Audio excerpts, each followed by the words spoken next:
Tonight, we will step into one of the most chilling mysteries humanity has ever left behind. A murder lying dormant under ice for 5,000 years, waiting for modern humans to open its Pandora's box. Not fiction, not legend, but a real human, a real victim, preserved by time to the point that you can almost see the very moment he was frozen in the snowy mountains. And believe me, this story is stranger than any detective show you have ever watched. So before we dive into this ancient investigation, make sure to hit subscribe, turn on notifications, and watch until the end of the video, because every tiny detail could change the way you perceive the past. And as always, comment to let me know where you're watching from to see how far our history-loving community stretches across the world map. As scientists began piecing together each fragment of evidence, a strange picture gradually emerged. Ötzi was not an ordinary mountaineer who got lost. He was not a man who surrendered early to nature. On the contrary, every trace suggested that he had spent the last hours of his life in a state of heightened alertness, as if constantly looking over his shoulder, knowing someone was following him. And what makes the story even more compelling is this: all the clues came from his own body, preserved in the world's largest natural freezer. The first thing that stunned researchers was the signs of injury. A deep wound on his left hand indicated that Ötzi had been cut, possibly in a scuffle 1 or 2 days earlier. This type of wound was not only painful, but also required temporary bandaging, something he somehow actually managed to do. It is unclear what Ötzi used to stop the bleeding, but based on his meticulous lifestyle, it was very likely something from the kit he always carried, just in case doomsday arrived earlier than expected. But the stranger thing was this: despite being injured, he kept moving, and not in a leisurely, sightseeing kind of way, but climbing straight up the mountainside like a man trying to escape trouble as fast as possible under the harshest terrain conditions. This made scientists question: was he running from someone? Or from a group of people? Or worse, from someone he knew well and was desperate to avoid at any cost? Whatever the reason, his body told the story that he did not surrender. His stomach, or more precisely the food still in it, showed that Ötzi was trying to refuel continuously. A fleeing man usually skips meals. A man who knows he is about to run far does not. Eating an incredibly energy-rich meal right before dying led experts to a surprising conclusion. Ötzi was prepared. He knew something bad was coming, and he believed that calories would be the only thing that could keep him alive a few more hours. Then there was the irrefutable evidence: the arrow. A flint arrowhead lodged in his back, piercing his left shoulder and cutting an artery. This was the final shot that ended the story, the reason he fell in the freezing Alps. There were no signs that he had turned to dodge the blow. That could only mean he did not see the attacker. A sneak shot executed by someone skilled. Not an accident, not a random attack, but a deliberate assassination. From there, the picture became more tangled. Blood traces on Ötzi's clothing and tools showed that he had not only been fleeing, he had fought. Not against a beast, not against nature, but against humans. 4 different blood types were found on his clothes and weapons. What did that mean? That Ötzi had tried to save someone? That he had wounded his attacker? That he was part of a larger conflict? Or that he had been ambushed after a smaller skirmish, of which he was the last survivor? The only certainty was this: he did not collapse immediately. His body's posture showed that he had tried to grasp the ground, twist, and maintain balance as blood spurted from his wounds like a final warning from fate. Some scientists even believe he remained conscious long enough to feel his body temperature drop, the cold wind cutting his skin, and the dark sky above the mountain where he would lie forever. And then the cold arrived. Sudden, silent, merciless. Within minutes, his body was encased by freezing temperatures, and what ancient people always feared, death, began transforming into what modern scientists now call perfect preservation conditions. Mountain winds rolled, snow covering his motionless body. The first layer of ice formed like a lid sealing a treasure. Over time, blizzards and glaciers concealed his corpse from human eyes. No beast dug it up. No stream washed away the traces. Nature, unintentionally but precisely, locked him in a frozen vault that no modern laboratory could replicate. Thanks to that moment, a moment where nature's cruelty coincidentally merged with scientific perfection, We have one of the clearest clues about the life, death, health, habits, and even fears of a man who lived 5,300 years ago. We know what he ate, what he wore, what he carried, who he fought with, and perhaps who he feared. His body became a wordless diary written in injuries, food, tools, and the traces of time. That is why the story of the Iceman is not just about an ancient mummy. It is a moment when the past reaches across 5 millennia, touches our shoulders, and asks, how did I die? And more importantly, why? As modern forensic scientists began to read Ötzi's body like a prehistoric diary locked away by the mountain winds for 5,300 years, they realized that this crime did not just occur in the few minutes before he fell. It was a chain of events stretching across a whole day, or perhaps longer, a silent but fierce chase where every decision, every step, every breath was a battle to gain a few more minutes of survival. The first thing that made scientists frown was the fresh pollen in his stomach. This type of pollen only appears in warm valleys where trees are in full bloom. That means on the morning of his death, Ötzi was still in the lowlands, not cold, not snowy, but a place warm enough for bees to be busy. And that is when the big question arose. Why would a man, injured, exhausted, and in the middle of a meal, suddenly rush up the Alps as if racing against death? No one climbs a steep path thousands of feet in a few hours just for fun. That usually only happens if someone is chasing you or you are chasing someone. And with the arrow lodged in his back, we all understand he was not the pursuer. The drama becomes more intense with the last meal. It was not a formal feast, not a spiritual ritual, not a moment of, I know I'm about to die, so I'll eat properly. No, it was a meal of panic. The charcoal traces in his intestines show that his mountain goat meat was hastily roasted, still hot, probably just minutes before he stood up, threw everything into his bag, and began the escape. Imagine the scene. A man just out of a skirmish, hands still trembling from bleeding, standing before a fire, trying to swallow a few bites of meat to gain strength. Meanwhile, his pursuer could be behind a rock, just a few hundred meters away, silently watching every movement. No growls, no warnings, only the terrifying silence of someone planning to end it all. But the dinner did not tell the whole story. Ötzi's two hands were the real narrators. They were full of fresh cuts, sharp slashes as if made by blades, swollen finger joints, signs of punching, blocking, and grappling. A person who did not fight would not have such marks. And a person fighting an opponent usually would not have so many different blood types smeared on his knife and clothing. Yet on Ötzi's knife, scientists found 3 different DNA types, not his own. This opened up a frightening possibility. He had been ambushed by a group of people or caught in a conflict he never wanted to be part of. Whatever the reason, he survived the first fight. But that small victory only bought him a few hours to breathe, no more. After the skirmish, he did not run immediately. What he did was strange, but also very human. He repaired his bow. Amid bleeding, pain, and exhaustion to the point of feeling his lungs might collapse, he still fitted a broken arrow, carved the wooden shaft, and tested the string tension. A desperate yet decisive act of someone who knew the violence was not over. A man does not prepare his bow when he thinks he is safe. He does it when he knows Act 2 is about to begin. And then he climbed. No winding paths, no breaks, no hesitation. Fossilized footprints in the ice show he constantly chose the steepest possible route, as if hoping the altitude would give him an advantage, or at least make it harder for the assassin to follow. But that only works for a healthy person.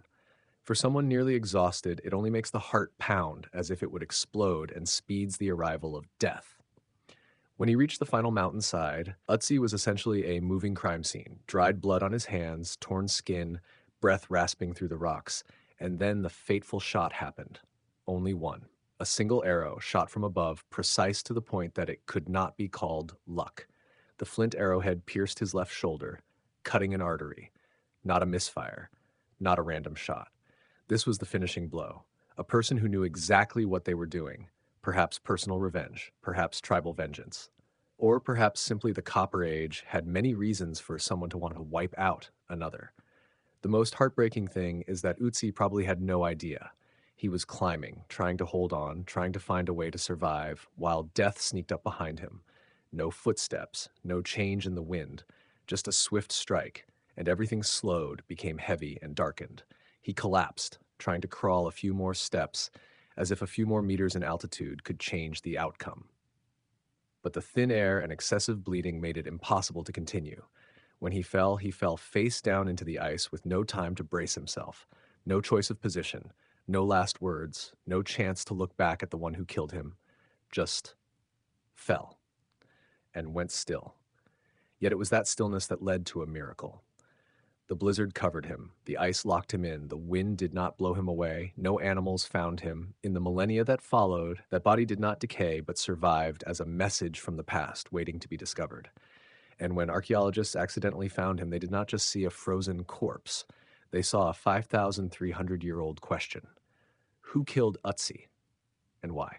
As scientists pieced all of these clues together, they realized that Ötzi's death was not just a sudden attack or some vague skirmish in the Copper Age. It resembled a sequence of deliberate actions, step by step, orchestrated by someone who knew him well, and perhaps knew him well enough to know exactly when he would no longer be able to resist. The most frightening part is this. The case is not just about who killed him, but about why at that exact time, in that exact place, by that exact person. Some details only become clear when placed side by side. For example, someone else's blood was found on his clothing, but Ötzi's blood showed no signs of flowing while helping someone else. This suggests that he may have supported, guided, or even carried someone while already injured. A person only does that when they care about the other or feel a sense of responsibility. And the only thing more suspicious than him helping someone is, why wasn't that person there when he was shot? There are two possibilities. One, that person died first, right in the chaos that we are still piecing together. This would mean Ötzi tried to save someone but failed, and then was hunted down because of it. Two, and here's the spine-chilling hypothesis, the very person he helped was the one who shot him. A literal thanks, but I don't need you to live any longer. Science cannot confirm this, but what they found later made the situation even more unsettling. When analysts examined the soft tissues, they realized that the wound on Ötzi's hand was not a careless cut from cooking or whittling wood. It was a defensive slash, a type of wound you only get when trying to block a blade coming at you. Deep enough to weaken him, but not enough to kill immediately. This meant that the first fight took place very close, very personal, and very bloody. Then there is the copper axe. Every expert agreed. This was not an object that anyone in that era could see without wanting to possess it. The axe was so bright that just a flash in the sunlight would tell you the person holding it was no ordinary person. It was a symbol of both status and skill. Yet it lay next to his body as if the killer not only ignored it, but deliberately left it. That was not an accident. That was a message. Some archaeologists call this evidence of personal motive. The murderer wanted him dead, but did not want any of his possessions. Like a very crude, but also very human way of saying, I don't need your stuff. I just need you gone from this world. But there is still something odd. If it were personal revenge, why shoot an arrow from a distance instead of finishing him face to face?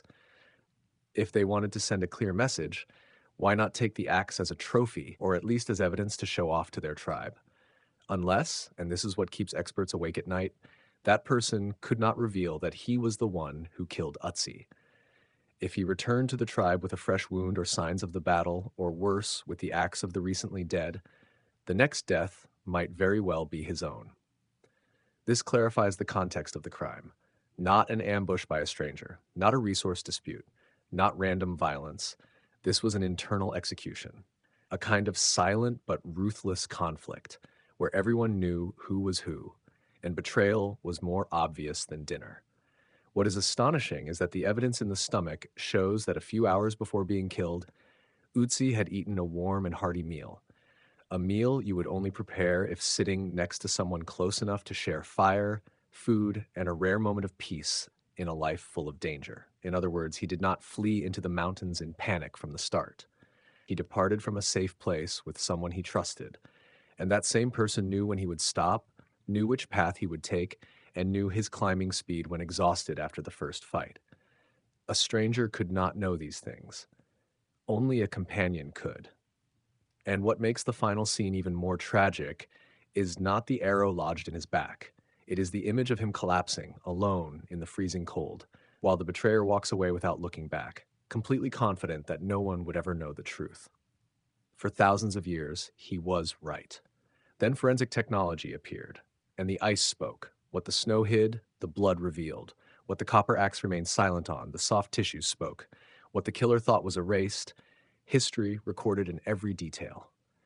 To this day, we still do not know the name of the murderer, but we know who he was in the story. The first betrayer caught red-handed by modern science.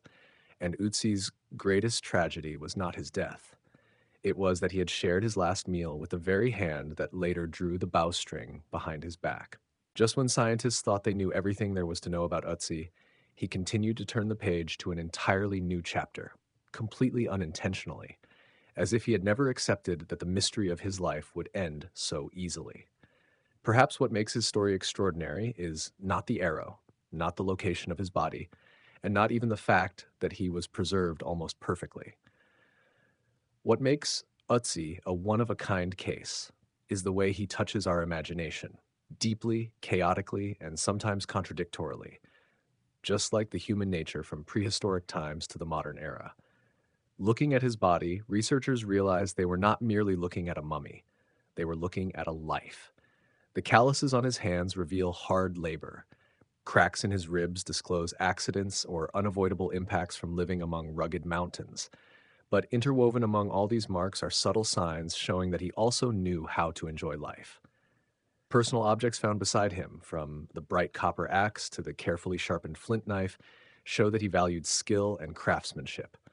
Whether a warrior, a hunter, or just an ordinary man, he carried both the harshness of life and the refinement of humans of that era. But even more fascinating is that even as scientists worked tirelessly to piece together every detail, Ötzi himself seemed to resist being fully decoded. His medical indicators showed him to be both healthy and vulnerable. DNA revealed a high risk of heart disease, yet his muscles showed he lived a life of relentless activity. He suffered from chronic pain, but still traveled dozens of kilometers just days before his death.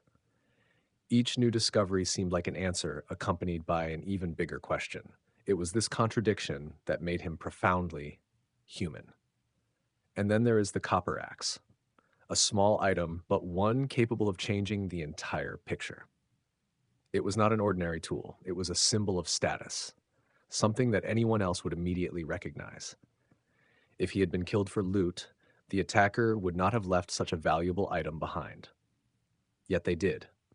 That undermines the robbery hypothesis and opens up more complex possibilities. Perhaps it was an act of personal revenge, or a sudden conflict between acquaintances, or perhaps it was an impulsive decision in a tense moment, something even modern people are prone to. But if any detail highlights the depth of Ötzi's tragedy, it is the reconstruction of his final moments through modern analysis. The image of an exhausted, wounded man struggling to climb through a desolate mountain region, carrying his most familiar tools, perhaps hoping to find shelter or escape a danger we will never know. Pollen grains in his intestines show he moved continuously across varying altitudes over several days. The wound on his hand indicates he fought. His stomach, full of meat and grains, shows he ate a hearty meal just before death, an action a dying man rarely takes, unless he was trying to regain strength for a grueling journey. Yet what makes the story even more astonishing is how he became the main character in a decades-long investigation, a study he never knew existed. Every time he was scanned by a CT machine, every tissue sample analyzed, every tattoo examined, it was a new chapter.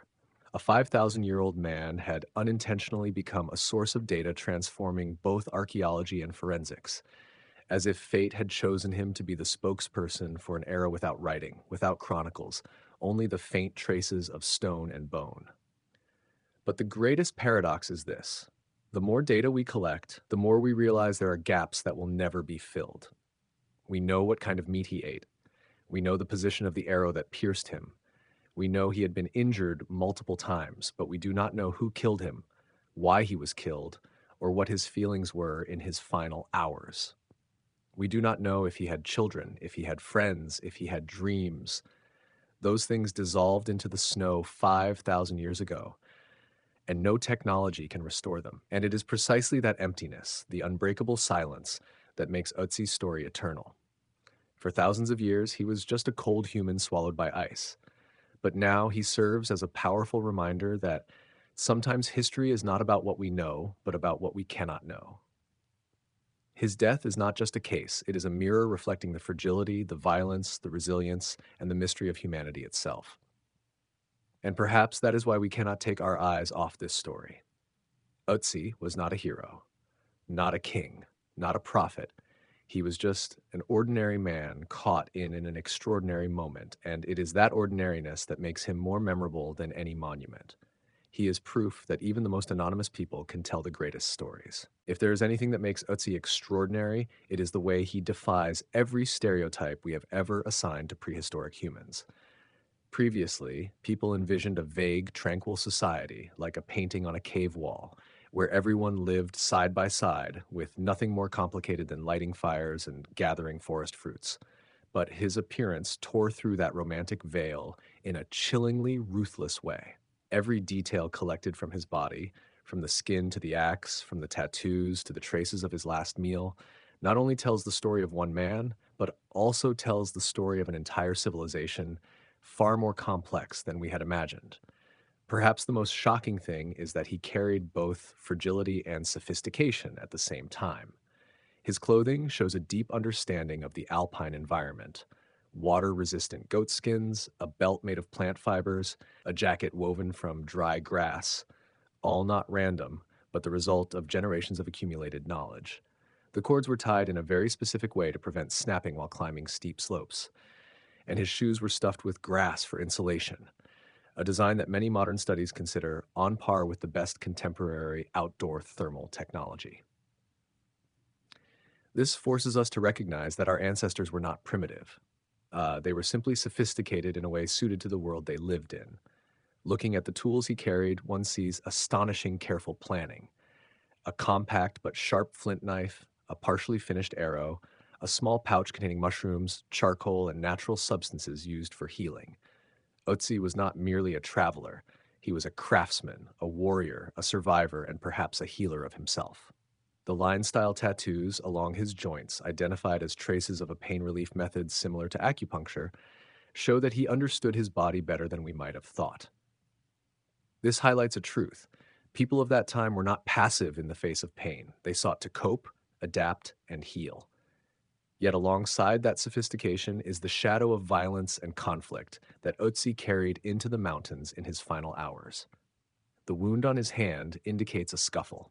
The blood of multiple people found on his weapons shows he was not only fleeing but also fighting. He repaired his axe, adjusted his bow, and continued climbing higher, hoping he could escape the reach of the pursuer. But then an arrow from behind pierced an artery, a precise, decisive strike far too accurate to be accidental. It is the mark of someone who knew him, tracked him, and chose to strike at the exact moment that made resistance impossible. The miraculous thing is that all of this was recorded not by humans, but by nature itself. The glacier became a perfect archive, an eternal warehouse of details that history usually erases. It preserved the chaos of the final moments, the unfinished meal, scattered tools, the still bright copper axe, the small scratches on the arrow showing it had been used just before the attack. The glacier not only preserved his body, it preserved the fragmented story that science must carefully piece together. The result is a picture of Copper Age society far more complex than textbooks have ever described. There is no primitive innocence here. There is politics, there are alliances, there are personal conflicts, there is technology, there are sophisticated crafts, there is a rudimentary but effective healthcare system, and there is a man who unintentionally became the perfect representative of all these things, not because he wanted to, but because his death left clues that modern science was capable of decoding. Perhaps why people today are captivated, almost obsessed with his story. We are not only curious about the past, we want a character to connect with, a human being to reflect ourselves, a life close enough to empathize with, yet distant enough to remain mysterious. Ötzi fulfills all three of these perfectly and coincidentally. He lets us see the unvarnished truth that history is not a dry timeline, but a collection of personal stories, of pain, of flight, of desperate moments, and of fragile glimmers of hope from people not unlike ourselves. There is a beautiful paradox in the fact that a 5,000-year-old man has become a living witness to his own era. He reminds us that society has never been simple, that humans have never stopped fighting, loving, learning, and making mistakes. And in his death, he did something that he probably never expected, becoming a link that connects us to a world that seemed impossible to understand, a world that, thanks to him, now feels much less distant. The most remarkable thing when you step closer to a thermopolium is not the sight or the sound, but the feeling of merging with the lifeblood of the city. You are not merely seeing Rome, you are sensing it through every wisp of hot air rising from the clay pots. The soups and stews bubble continuously as if they have their own hearts, rhythmic, unhurried, yet never stopping. Ancient Romans often joked that you could gauge the economic state of an entire neighborhood just by listening to the intensity of these pots. On prosperous days, they boiled vigorously and full. On lean days, they barely bubbled. A gentle reminder that olive oil cost more today than yesterday. The interior space of the shop demands attention because of its peculiar blend of chaos and order. The owner stands behind the counter, hands constantly moving, stirring pots, slicing bread, shouting out orders, yet somehow always knowing who arrived first, who is short on money, who is a regular, and who deserves caution. This acumen does not come from an exceptional memory, but from living in a society where information travels faster than a horse-drawn wheel. In a corner at the back, tall clay jars are arranged symmetrically, holding wine, oil, and occasionally salted fish. An interesting effect occurs whenever the owner opens a jar. The pungent aroma of garum wafts out like an invisible wave, startling newcomers but eliciting a satisfied nod from regulars. It is the mark of the real thing. The fermented sauce used by all social classes, from peasants to nobles, albeit in very different ways. The wealthy drizzle garum over fine meat, the poor over stale bread. But all agree, without it, a meal is no longer a meal. Among the crowd, one sees all kinds of people, each carrying a small story of their own. A soldier returning from the northern border tries to eat quickly before heading to the assembly point. A young mother, child in one arm, hurriedly eats a bowl of barley porridge with the other. A slave, given a break by their master, leans against the wall, eating while catching up on neighborhood news. All of them, rich or poor, share a tiny moment, a few minutes of rest amid Rome's relentless pace. There are also times when the shop becomes overcrowded, and patrons jostle so closely that it is impossible to distinguish who is eating, who is talking, and who is merely passing through. In such situations, the Romans do what they always do: turn chaos into social opportunity. A man might hold a bowl of lentils while leaning to ask the elderly man beside him about rumors of tomorrow's trial in the forum. A boy selling news, in the ancient sense, a form of oral messenger, occasionally weaves through, shouting the results of a chariot race, sending the entire shop into a flurry of discussion. These conversations, brief as they may be, are threads of social connection. It is where news spreads faster than an official announcement. Someone who hears a story at the tavern in the morning may carry it home to the neighborhood in the afternoon, and by evening, the entire block shares a new belief, whether true or not. Romans understood well that the Thermopolium was not merely a place to eat. It was where public opinion formed, where revolts sometimes began, and where secret alliances quietly took shape. Venturing further inside, one notices something subtler. Everything is designed not for comfort, but for swift movement. There are no chairs, no large tables, no place to linger. Rome is a city of action, and eating reflects that spirit. People stand, lean to maintain balance, and shift their weight with the flow of passersby. Soup bowls are round and deep to prevent spilling while moving. Bread is torn rather than cut to save time. Wine is diluted not just for economy, but so they can stay alert and continue their work immediately after lunch. Standing while eating, for Romans, is not a sign of haste or poverty. It is a symbol of a city constantly stirring, constantly in motion. In a society where every moment must be seized, this habit becomes culture. People are accustomed to tilting their bowls when jostled by the crowd. They are accustomed to noise, accustomed to smells, accustomed to sharing space without hesitation. Yet the most interesting thing is that despite the dizzying pace, the Romans still managed to turn a meal into a moment of profound connection. A stonemason can stand beside a wealthy merchant without feeling diminished. A slave can comment on the outcome of a race without being scolded. For those few minutes, society seems balanced, where everyone is human before status matters. Ancient Rome built an empire through law, power, and authority, but it is in these everyday moments in Thermopolia that the true heart of the city is revealed. Connection, debate, endless curiosity, and simple joy in sharing hot food among strangers. For Romans, nothing was more important than living within a community, even if that community was built around a bowl of lentils and a few stories passed from one mouth to another. As the sun began to tilt down over the terracotta roofs, the street shifted into a different rhythm, no less chaotic but with softer hues, as if the city were taking a deep breath in preparation for the bustling afternoon ahead. In the slanting golden light, the Thermopolia became even more the center of everyday life. People still flowed in, but no longer in the morning rush. They came seeking a brief moment of rest, a bowl of hot stew, or simply to listen to the latest news being passed from counter to counter. Those working inside the shops, people whose lives revolved around the heat of the kitchen, entered the second busiest phase of their day. The afternoon light made the smoke from the hearth thicker and more visible, like a thin veil over everything. The scent of boiling lentils, fried onions, salted fish, and reheated bread blended together into a characteristic aroma that any Roman could recognize, even with eyes closed. This was the moment for storytellers, half artist, half merchant, always knowing just when to slip into the cramped space of the shop. They positioned themselves by the doorway where the light was enough to see faces clearly, and began recounting rumors about the Senate, humorous tales of greedy officials, or tragicomic plays about everyday life.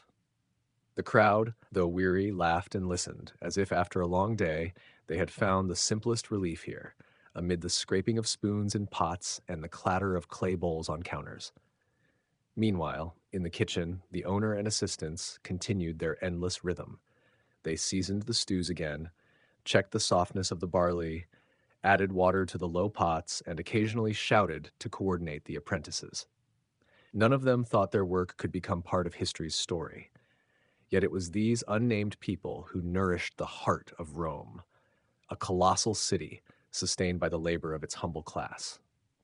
As the evening dust began to settle, soldiers became the most prominent group of customers.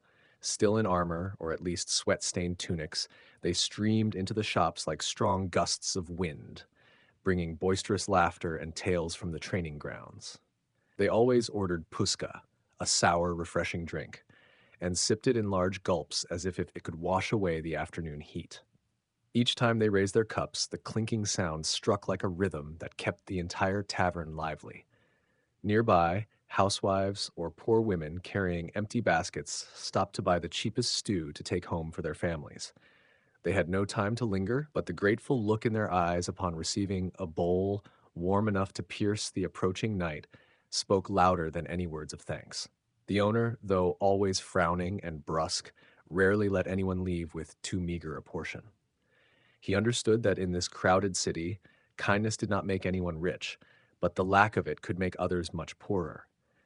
Young people came to the shop for another reason: to observe, to learn, or sometimes just to hear playful remarks from the serving girls.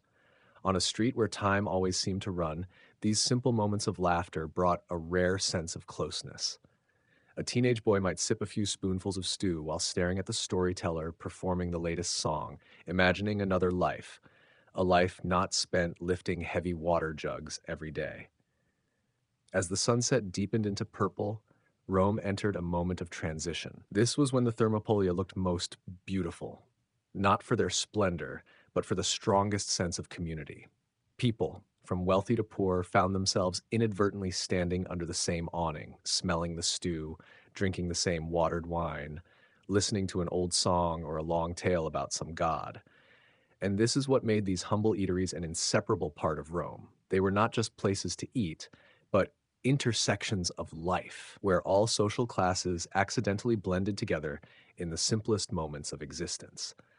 When torches were lit outside the shops, casting golden light on the clay jars and the sun darkened faces of the people, the thermopolium became a small bridge connecting humans to one another.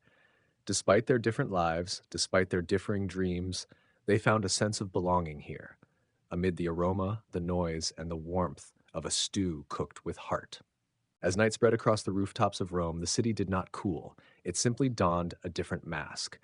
The glow from the hearths in the thermopolium began to blaze redder, reflecting off the clay pots like stars sparkling in the cramped space. People often said, by day, Rome belonged to merchants, but by night, Rome belonged to stories, and the thermopolium was where they were nurtured.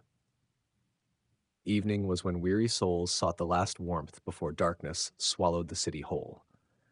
The day laborers returned, their clothes smeared with dust, hands scratched from a day spent wrestling with work. They plopped down onto wooden benches, exhaling heavily, yet their eyes lit up when the sour tang of wine vinegar and the rising steam of bean stew reached their noses. A bowl of barley spiced with garum was more than just food. It was a sign that they had survived another day in this harsh city. Complaints about employers, jokes about newly rich youths, all merged into the familiar symphony of Rome at nightfall. The night watchmen also came here before their shifts. They drank a bowl of watered wine quickly, not to get drunk, but to warm themselves, then adjusted their armor and tightened their belts. The firelight revealed the fatigue etched on their faces, yet vigilance never left their eyes. Rome did not sleep, and neither did their duty.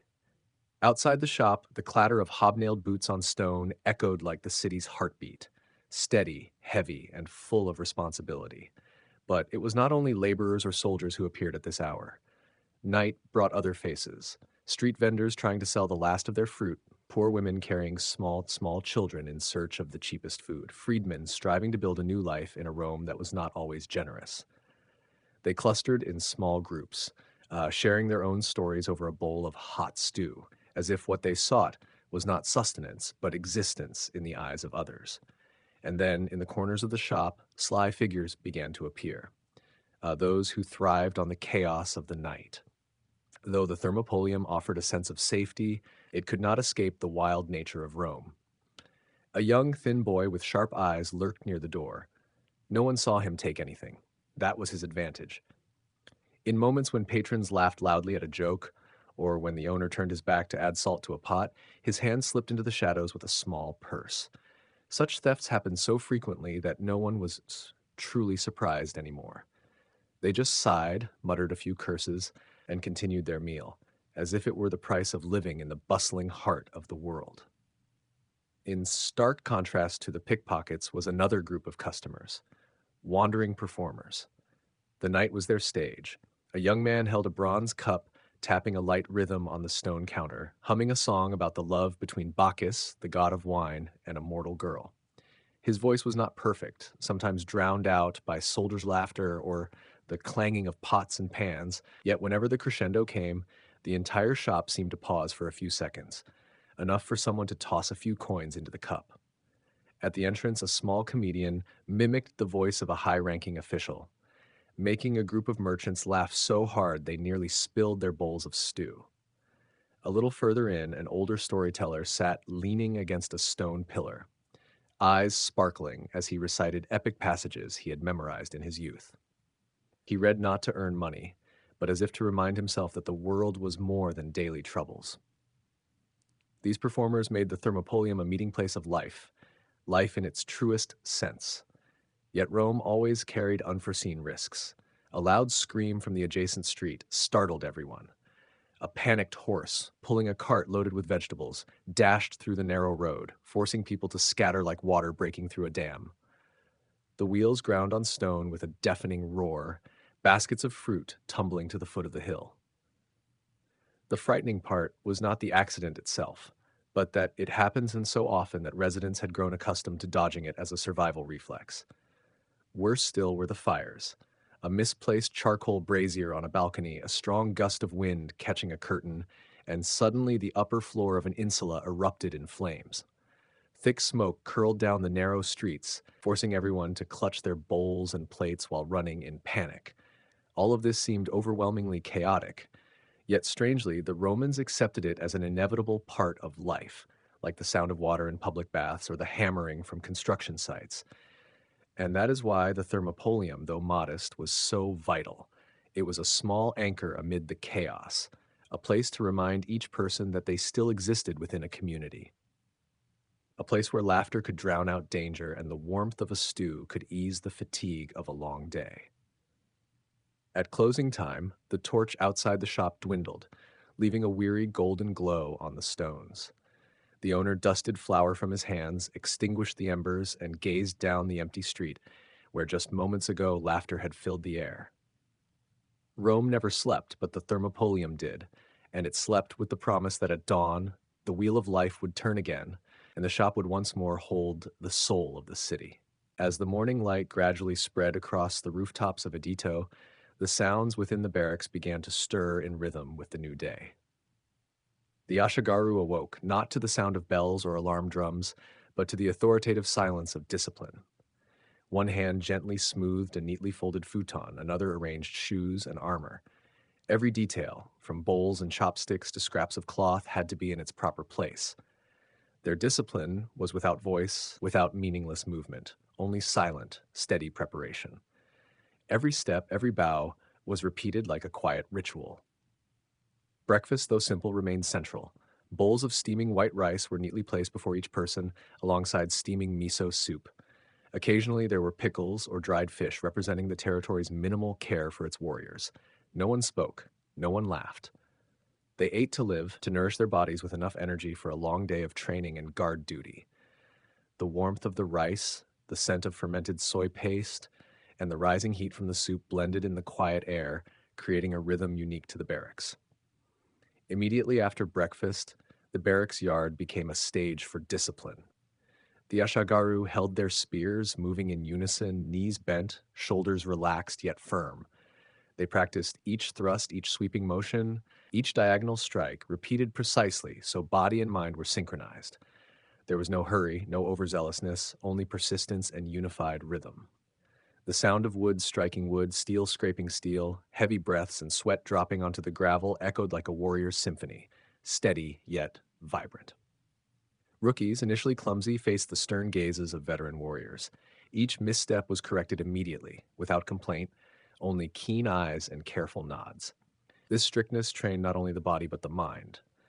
It taught them that even if war had not yet arrived, readiness, patience, and self-control were indispensable. Alongside individual drills, formation exercises began. Rows upon rows of Ashagaru advanced and retreated, turning on command, moving as one living machine. Officers followed behind, correcting each step, each motion, ensuring everyone was synchronized. Short, sharp vocal commands rang out, precise and weighted, serving both as instruction and as a rhythm for the formation to execute each strike accurately. Formation training was not only preparation for the battlefield, but also a lesson in coordination, discipline, and mutual trust. As the morning wore on, sweat-soaked and hands numb from gripping spears, the Ashagaru continued their practice. No one left early. In peacetime, a warrior's honor was measured not by battle, but by steadfastness in routine. They learned to transform repetitive monotony into latent power, so that every thrust, every movement became an expression of the samurai spirit, even within the small barracks yard. Lunch, like breakfast, was served quickly and quietly. Rice, miso soup, pickles, dried fish, repetitive rations but deeply meaningful. They reminded the soldiers that life was sustained not by luxury, but by the simplest necessities. The familiarity of the food reflected the familiarity of discipline. Both were foundations enabling the Ashagaru to stand firm against any challenge. In the afternoon, the Ashagaru were assigned to patrol and guard duty. They stood at city gates, on watchtowers, or along the moat, observing every detail. The croak of frogs, the wind rustling through rooftops, the footsteps of passers-by, all were noted with vigilance. The monotony of the task was balanced by careful observation. Every shadow, every movement could signal danger, no matter how small. This was when the spirit was tested. Unlike training, where body and rhythm mattered, patrolling demanded alert minds, patience, and rapid assessment skills. Yet, even in stillness, Edito delivered surprises. A noble procession glided past, candlelight reflecting on the faces of the standing Ashagaru. A lost child cried out, guided home, and a small bell signaled fire or robbery risk. Each situation, though brief, was an opportunity to test concentration, proper reaction, and responsibility. As the sun began to set, the barracks returned to quiet but not to rest. Night guards prepared for duty, while other Ashagaru cleaned the training yard, arranged spears and pikes, and readied for the next day. Everything repeated in cycles: eat, train, guard, rest, and eat again. This seemingly monotonous cycle was the glue of the warrior spirit, forming a distinct identity for Edeto. Though they never appeared in heroic tales of battle, these Ashagaru lived by patience, silent discipline, and the belief that a warrior, even in peacetime, must always be ready. They maintained order, provided the foundation for stability, and proved that true strength did not come from steel or fame, but from perseverance, responsibility, and quiet loyalty. It was this cycle of eating, training, and patrolling that shaped Edito, not merely as a city of the living, but as a city of steadfast hearts and people who could turn each ordinary day into a silent triumph. As the afternoon light began to soften, the Ashagaru barracks were bathed in a warm golden hue of tranquility. The gentle footsteps on the gravel, the sound of brooms sweeping wooden floors, and the rustling of wind through bamboo groves created an ordinary yet meaningful rhythm, like the heartbeat of the entire barracks. This was when the smallest tasks became more important than battle, for in peacetime, strength did not come from the edge of a sword or the thrust of a spear, but from patience and precision in every action. An Ashagaru stood silently by the gate, hands gripping the spear shaft, eyes scanning the narrow street. There were no thieves, no riots, only the steady steps of the townspeople, slow-moving carts carrying rice over cobblestones, and children playing near the moat. After guard duty, some Ashagaru attended to simple yet essential tasks. They cleaned weapons, tightened armor straps, oiled spear shafts, patched tears in shoes and armor. These acts were not glamorous, but they symbolized silent preparation. Every brushstroke of oil, every tightened strap reflected attention to detail, transforming weapon maintenance into a ritual, reminding them that even without an enemy, the warrior spirit must be maintained. The feeling of calloused hands against cold metal, the smell of oil spreading over gravel, the scent of dry wood and lingering sweat from training created a vivid sensory experience, connecting the Ashagaru to the smallest aspects of daily life. Leisure moments were precious. Some Ashagaru brought bamboo fishing rods and walked down to the river near the barracks. The water gurgled, fish glimmered under the sunlight, and the soldiers sat silently by the bank, listening to the natural rhythm. Fishing was not merely for food. It was a moment of stillness, a time to confront themselves, with thoughts and emotions suppressed by the disciplined pace of life. A day without a catch was still a successful day, for patience had been exercised, and slowing down offered the necessary mental relaxation. Other Ashagaru devoted time to the small gardens around the barracks. Tiny plots growing scallions, radishes, or herbs became a source of quiet pride. Tending the plants, watering, weeding, or harvesting a handful of greens provided tangible results, a simple joy amidst a life mostly focused on invisible labor. Meals became more vibrant with a few fresh vegetables, turning plain rice and soup into a small but meaningful feast. During rest periods, Ashagaru often gathered under tree shade, conversing or practicing intellectual skills. Some wrote haiku, short 17-syllable poems capturing fleeting moments, the sound of a stream, the croak of frogs, moonlight reflecting on rooftops. Haiku appealed through simplicity and sincerity, requiring no expensive ink or paper. It became a way for Ashagaru to observe the world, recognize beauty in small things, and cultivate mental focus. Calligraphy was also popular, with slow, precise brushstrokes, each line a journey in patience and control. The ink gradually forming on paper reminded them that everything, from training to art, required consistency and mindful awareness. Some Ashagaru kept journals, recording the weather, small stories from the barracks, or fleeting emotions. These entries were not meant to impress anyone, but served as dialogue with themselves, preserving moments that would otherwise be forgotten. Some shared poetry with comrades, creating a quiet but bonded spiritual community. Even those who were illiterate participated by having friends transcribe their thoughts, keeping the group's collective memory alive. Ashagaru also visited small Shinto shrines near the barracks. Beneath the shade of cedar trees or along quiet paths, they bowed, washed their hands, and stepped slowly toward the wooden shrine gate. The chirping of crickets, rustling leaves, and wind chimes blended into a peaceful melody. They clapped twice, bowed, and prayed silently. Some prayed for good weather, health, or distant family, humble but meaningful hopes. These small rituals were not only spiritual acts, but also ways for Ashagaru to maintain balance between strict discipline and spiritual needs, between duty and inner life.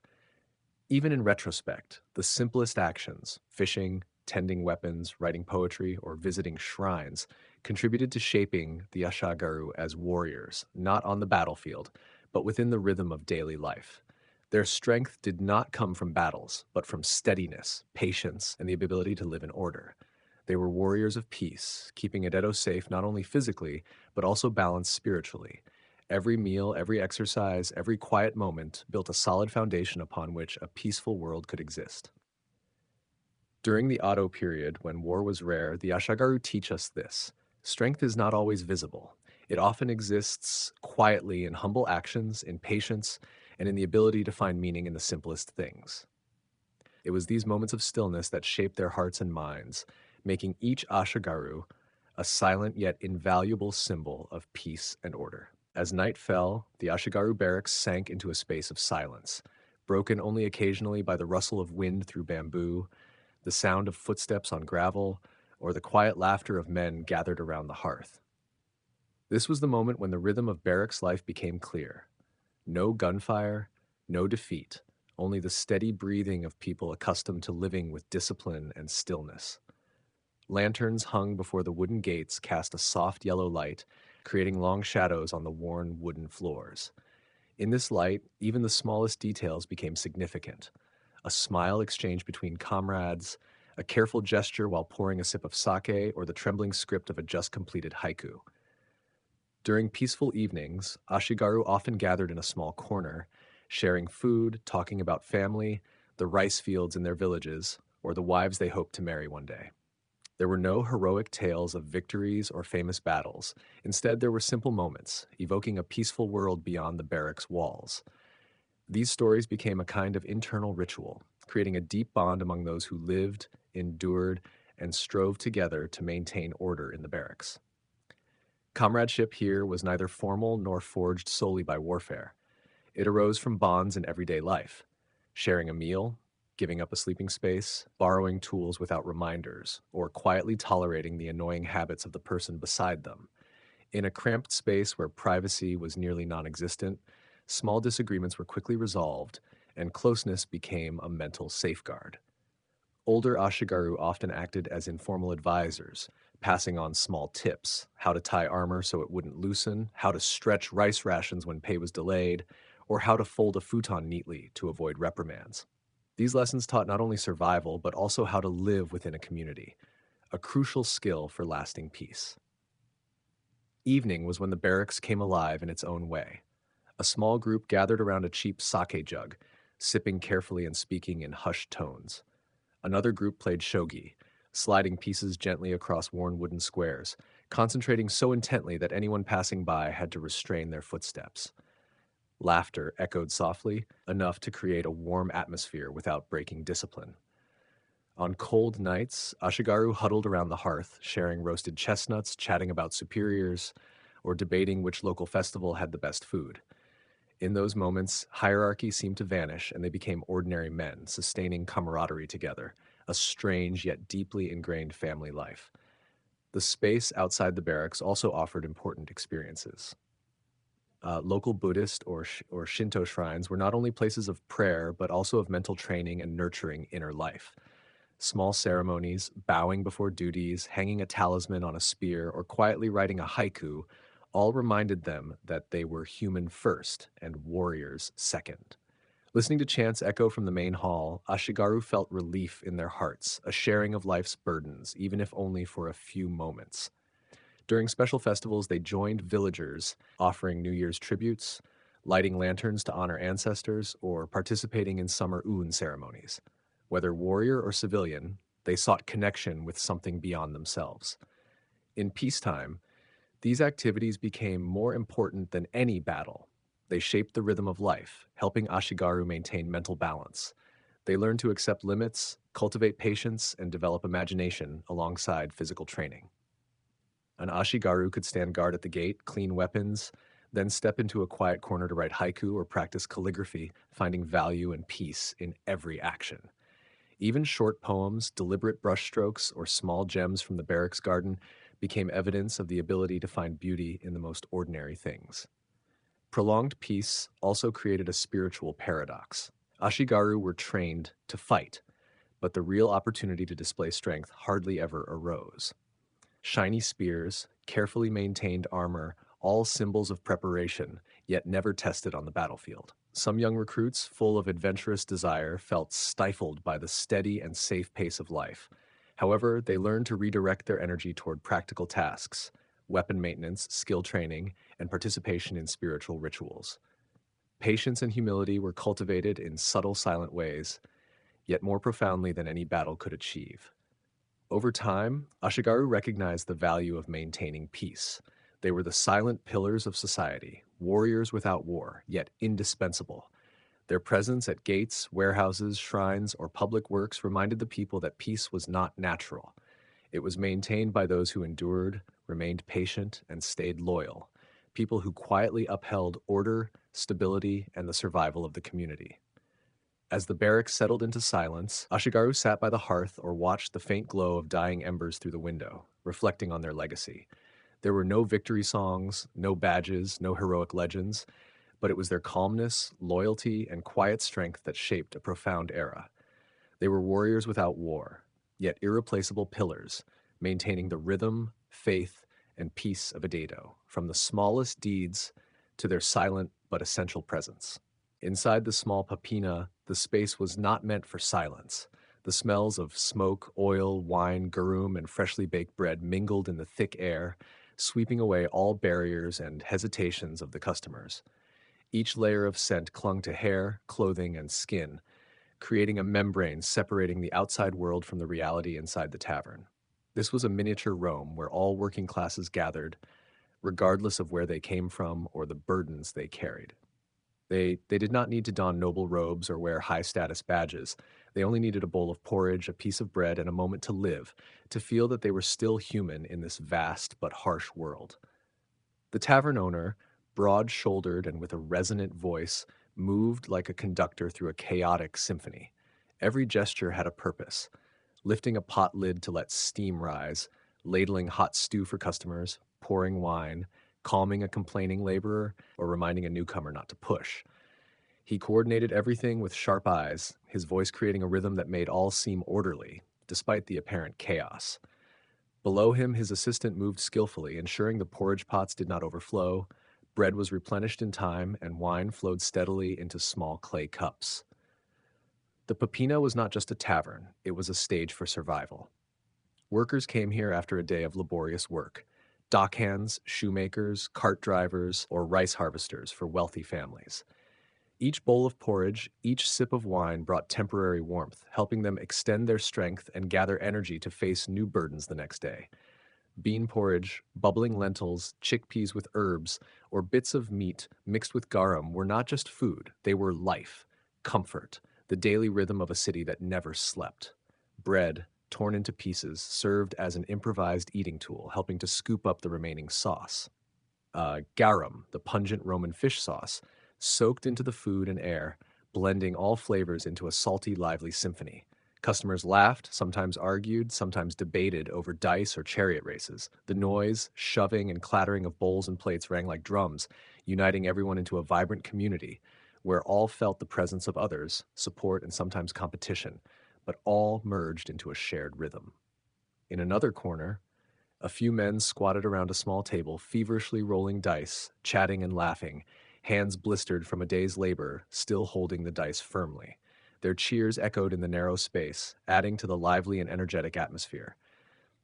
Another worker, wearing a damp, musty tunic, bent over his bowl of porridge, lifted a piece of bread to dip in the rich sauce, sighing but with eyes sparkling at the simple joy of being fed after a long, exhausting day. At the back of the tavern, some gamblers teased each other, threw dice, calculated, and complained, while others stood around watching with anticipation and tension. The Papina was a place where everything had a reason. Pots of beans, porridge, bits of meat, vegetables, bread, wine, all were calculated to serve the body and spirit of the customers. Wine, cheap, strong, diluted with water, sometimes warm to soften the sour taste, sometimes mixed with honey or herbs, no one complained, for it was less important than the warmth and a few minutes of relaxation it brought. Regulars drank to relieve fatigue, to share joy, to feel the rhythm of a community of which they were an inseparable part. The chaos inside the tavern reflected life in Rome. Everything seemed to push, collide, and argue, yet beneath it was a cohesive community. A dock worker might quarrel with a gambler, but when help was needed, everyone was ready.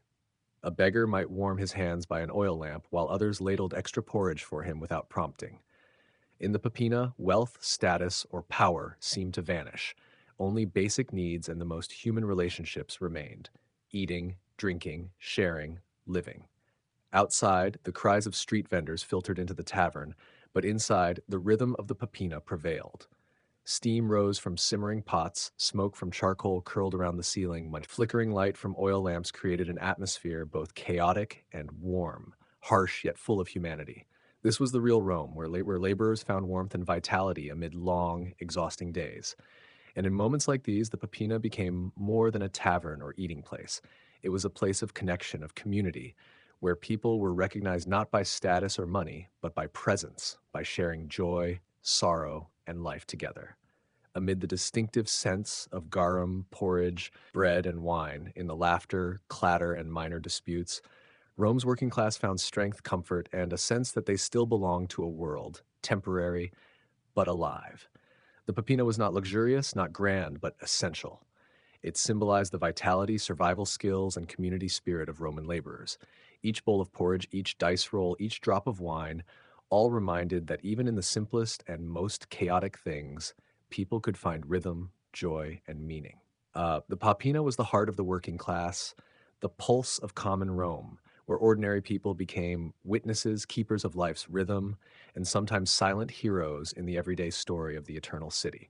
As night gradually fell over the city of Rome, the Papina transformed from a daytime refuge into a lively stage where everything became intense and full of life.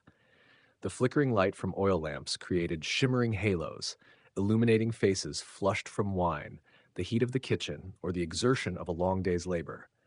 Darkness crept into narrow corners, but the cramped space did not diminish the rhythm of the Papina. Rather, it made every sound and action more distinct, sharp, like a chorus of workers, beggars, gamblers, prostitutes, and off-duty soldiers. The tavern owner, still broad-shouldered and with a booming voice, moved among boiling pots of porridge, stacked bowls and plates, and customers who were both drunk and weary becoming the center of that rhythm. Every action he took was calculated to keep the chaos under control. A light swing of the ladle enough to scare drunken men, a sharp gaze to intimidate troublemakers, or a loud command to remind that no one was allowed to run a tab. At the same time, he ensured that the porridge remained hot, the wine kept flowing, and regular customers always received special portions as an invitation to return the next day. Nighttime patrons of the Papina brought with them all kinds of stories, burdens, and moods. A fisherman, clothed shabby, the smell of the Tiber lingering on his breath, sipped wine, wiped his mouth with his sleeve, and smiled as he asked for more. A vegetable seller, hands calloused from a day spent moving among market stalls, slowly savored diluted wine, enjoying a rare moment of bodily rest. They mingled with hot-tempered men who drank too fast, spoke loudly, and were ready to erupt if a single cup of wine was spilled. The Papina at night was a place where fatigue and hunger were soothed by warmth, food, and wine, but also a place where intense emotions and endless arguments erupted. In another corner, gamblers huddled around a table, dice clattering against each other, eyes darting between the board and their opponents. A winning throw could earn them a lavish dinner with wine and porridge, but a poor roll might spark an argument or even a fight. Laughter, shouting, chairs scraping the floor, and clattering dishes created a chaotic yet lively symphony. Pickpockets slinked through, targeting those distracted by wine or absorbed in the game, making the Papina a place both warm and full of cunning and danger. Prostitutes weaved through the crowd, both enticing and conversing, eyes full of experience and charm. They were not only part of the scenery, but also catalysts for stories, negotiations, and bursts of laughter. Nearby, street children, barefoot and nimble, sneaked away scraps of bread or leftover bowls of porridge, turning the chaos into a playful game, an inseparable part of the papina. An off duty soldier, dusty armor and watchful eyes, entered and blended into the crowd. At first, he observed everything cautiously, but gradually, aided by wine and familiarity with the space, he relaxed, exhaled, and became part of the common rhythm. Each person, whether dock worker, carpenter, or soldier, carried their own story, yet the papina transformed them into a temporary community where wealth, status, or physical strength no longer mattered. Stews and porridge, garum bread, spicy garum sauce, diluted wine, all were more than just food or drink. They were life's rhythm, survival strategy, the connection between people struggling to survive in this vast and harsh city. As the stew simmered, steam rising, the aroma of vegetables, meat scraps, and spices spreading, each person found warmth, a moment of safety, and sometimes a simple joy in a long, tiring day. But the Pepino was also a place where risk was ever present. A shove, a rude joke, or a lost game could trigger a storm of fists, shattered dishes, and rising tension. Thieves, reckless gamblers, or even street children were all part of this chaotic map. The tavern owner had to intervene constantly, swinging his wooden ladle, shouting to maintain order, sometimes letting the storm calm itself, but always ensuring that regulars, those seeking warmth and food, were fully served.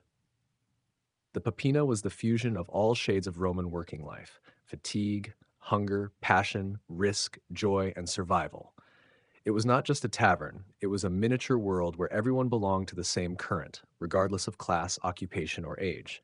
Laughter, shouting, clattering dishes, and even the groans of exhausted bodies combined into a shared rhythm, a vivid symphony of survival.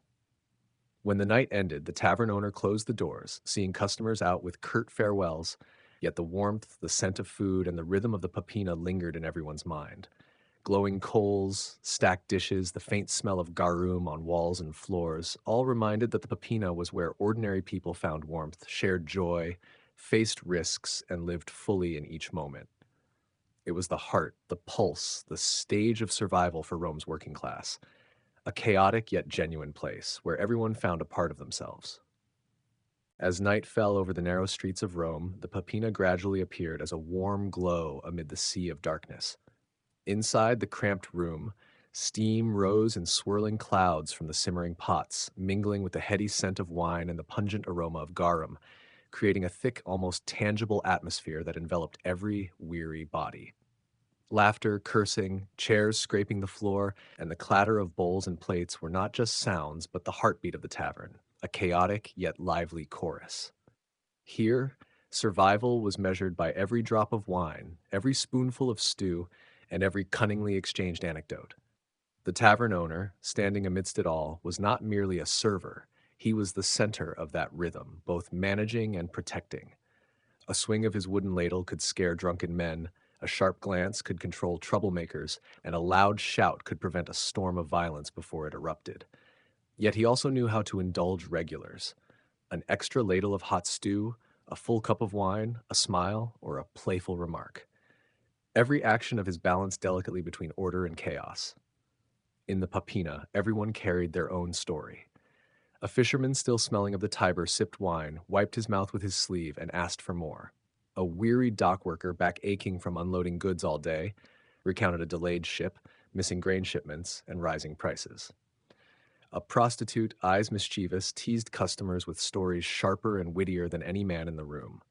A seamstress, with calloused hands and darting eyes, described how she escaped a wild goose in the market, prompting laughter throughout the Pina. All these stories, whether true or embellished, were currency. They exchanged joy, empathy, and sometimes survival.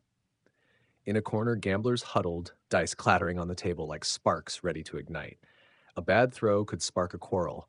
A lucky one could buy a full dinner with wine and porridge. Street children, barefoot and nimble, sneaked away crumbs of bread, making the rhythm of the papina richer, both charming and dangerous. Everyone in the room, whether workers or fugitives, learned to be humble, observant, and to blend into the common flow, knowing that survival sometimes depended on skill and attention to the smallest details. The Pepina was more than a place to eat or entertain. It was where people found community. A fisherman could sit beside a carpenter, a dock worker beside a gambler, and a runaway slave beside a storyteller. No class boundaries were recognized, as long as no one caused trouble. Everyone had a voice, everyone had value. The manager, though often shouting, acted as a protector, knowing who needed an extra portion of stew, who needed a reminder, who needed to leave before anger turned into violence. He was the king of the Pina night, standing over barrels of wine, pots of stew, and stacked bowls, ensuring that everything in his domain flowed smoothly. Workers came to the Pepina after a long, exhausting day seeking warmth for their bodies and empathy for their souls. Women, laundry workers with calloused hands and feet, exchanged gossip about piles of dirty tunics, shared news from the markets, or simply laughed heartily with customers. They brought different lives into the room, creating a miniature social tapestry of Rome. Prostitutes with charm and wit became catalysts for stories, making the atmosphere both warm and lively. Stories in the Pepina were not just entertainment, they were the way the poor survived in a harsh city. Complaints, gossip, arguments, and boasts were expressions of connection and social exchange, a way to assert existence, to affirm that their voices had value. The Pepina was where they were heard, laughed with, participated, seen, and remembered. In a vast and indifferent city, the tavern became a warm island where each person, however small or weary, had a place. When the last patrons departed and the final oil lamp flickered out, the Pepina fell into gentle silence, steam still lingering in the air, the kitchen counter glimmering dimly, bowls piled haphazardly, breadcrumbs scattered across the floor. Yet beneath it all, the vibrant pulse of a community remained, where the poor, the unemployed, workers, fugitives, and street children found warmth, friendship, joy, and solace. The Pepina was not merely a tavern, it was breath, identity, survival, and the daily rhythm of those who built Rome from the smallest yet most resilient things. The Pepina was a microcosm of Rome, chaotic yet orderly, smoky yet warm, crowded yet connected. It existed as proof that even in a vast empire, ordinary people could find a place to belong. Every bowl of stew, every cup of wine, every shared anecdote was the heartbeat of life, a thread linking ordinary people in a vast and harsh world, making the Pepina the heart of a vibrant Rome unmatched by any map, villa, or palace.